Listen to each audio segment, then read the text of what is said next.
Alright guys, I'm back with my WWE Raw review for the 31st of the 8th, 2015, and I thought this week's Raw, as I went into this last episode of Raw, I was interested to see what the WWE was going to do with how they was going to basically follow on from last week's Raw, how great that was. But we get to this week's Raw, where basically we have the shittiest and most painfulest, awfulest Raw that I've ever had to sit through in the WWE. I mean, this has been bad. We've had some bad Raws this year, the last couple of years, man. But this Raw just oh my god, this was so shit and terrible and oh. I think only two good things I liked from this Raw was basically the Sting segment at the beginning and basically the Dudleys versus New Day. That was only part of two bits of Raw I liked. The Divas Beat the Clock Challenge was good as well. Probably three things. So there you go. The rest of the show was probably forgettable and just basically you'll see on SmackDown. It was just, oh my god. Why am I watching 3 hours of this shit? I'm glad I didn't watch it on Monday. I watched about like the first 3 or 4 matches on Monday. Then I finished watching it last night, the second half of Raw. It took me till Friday, well, till like Thursday to watch Raw from Monday. It's a shock. I mean, you know, it's just terrible. You're trying to build up Night of Champions and you're doing a shit Raw like this. You're supposed to be building up, you know, Night of Champions because it's supposed to be a, you know, pay-per-view, and you know every champion's on the line. You know, you got every title on the line. So yeah, I know it's just typical WWE. They don't care about building up the pay-per-views, and it's kind of sucks. I mean, I hope the pay-per-views get. I hope this pay-per-view is good, and hope it's worth watching. Night of Champions, but if it's not booked properly and it's not relevant, then I don't really want to watch it. But anyway, let's get on to this Raw review. Basically, Sting comes out, like I said, and he cuts a promo talking about his match with Triple H at WrestleMania was a great match, and how he has a lot of respect. Him and Triple H have now got a lot. He's got a lot of respect now for Triple H, and he says that since he's been gone, Sting and Seth Rollins cashed his money back and has become disrespectful with everybody and stuff, running away for title defenses and stuff like that, and getting shortcuts to retain his title. And he says at Night Champions he's going to finally win the title he's never won before, which is the WWE World title, which I thought that was just an easy promo. It was just basically, I'm just going to beat Seth Rollins for the WWE World title. Then the first match tonight was Dolph vs Rusev. Basically this was an alright match, but basically Dolph wins by Summer Rae because she like attacked him, you know, trying to help Rusev, but Dolph wins by DQ.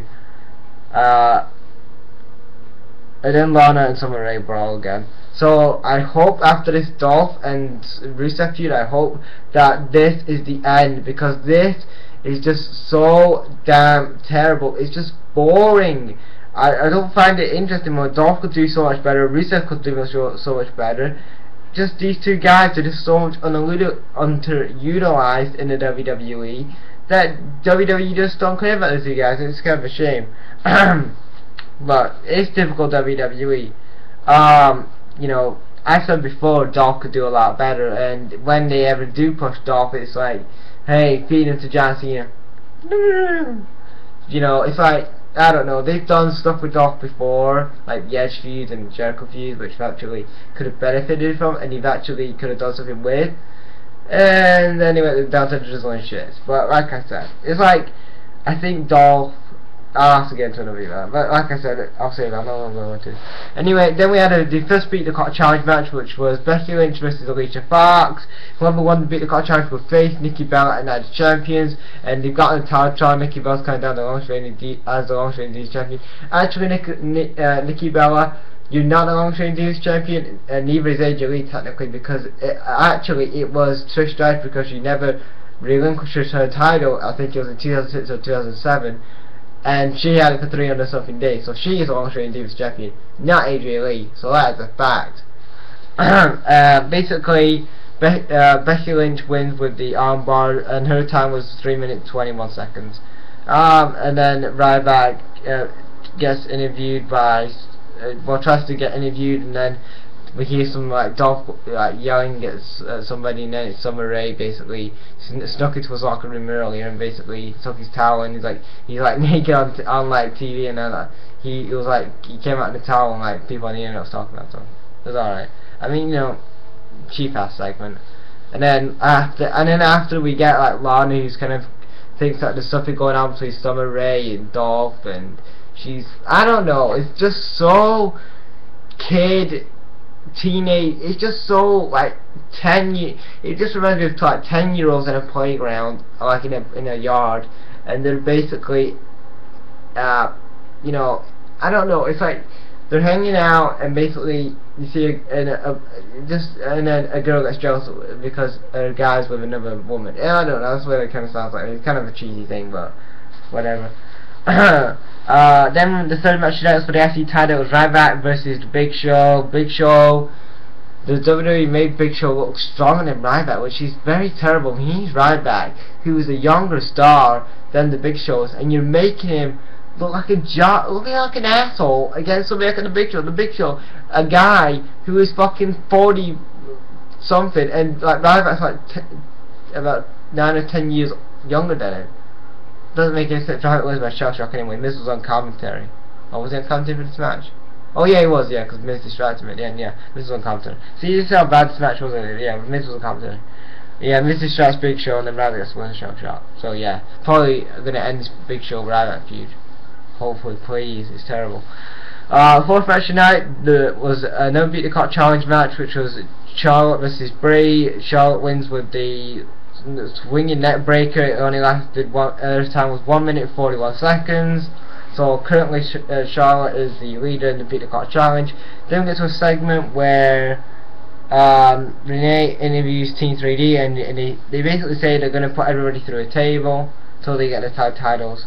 Fifth match tonight was Kevin Owens versus Cesaro. Kevin Owens wins with a sit-down powerbomb. Cesaro was selling a rib injury because he got thrown into the announce table and stuff like that. It was a very good match, so I think very enjoyable. Fifth match tonight was Owens. Oh yeah, I read that one. Sixth match tonight, which was Strowman, which was the new White Family member, versus Ambrose. It wasn't even a match. It lasted a few minutes, and then it basically gets DQ because Reigns attacked him and he gets a win anyway. Which I thought, I mean, this is how the WWE should book a stronger when they come in.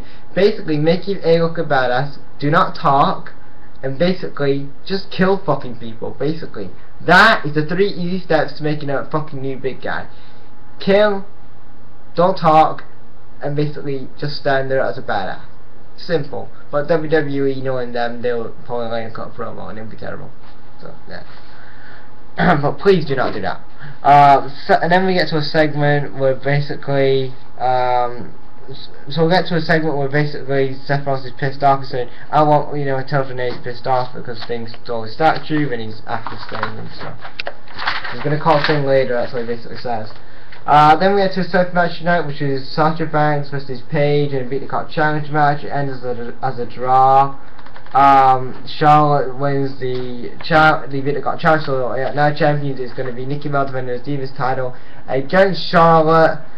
I think this is going to be a good match, and I hope that Charlotte wins the title. I think they're going to go that route where Charlotte is going to win the title because they've been building her up. Out of the groups I've seen, the Divas I've seen so far, you know, the women, I think you know, Charlotte's going to be the first one to get the Divas title, and then after that Paul Sasha Banks, and then Paul Gunner Sasha Banks, and Charlotte feuded probably again because I think they feuded it on NXT last year. So if they're going to go that route for Survivor Series, then I'm happy with it. You know, take the bells out of the topic for a bit. And then also, and it'll give a bit of NXT some credibility, you know, for the casual fans. You know, I know they know about it, but at least it'll keep other fans interested into it, you know. Then we got the New Day vs Team 3D. Team 3D win with 3D hitting Kofi with 3D. PTP was on commentary. They might make this into a triple threat match. Boy Ray said New Day suck, and then it was like New Day Rock, New Day Rock. That was funny. Then we get to a segment where Rollins calls out Sting. Stephanie comes out. I don't know, she was rambling on about some shit. Basically typical authority shit. Hold on a minute. Oh, just pick something on my phone. Yeah, and then he's calling out Sting again. Cena comes out and says, "Typical, I want a title match, Seth Rollins."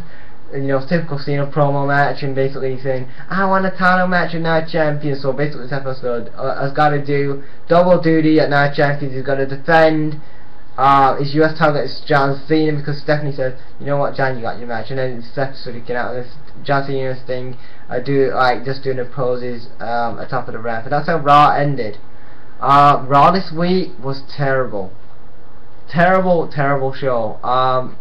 The only good parts of Raw was when Sting opened up the show, Team 3D,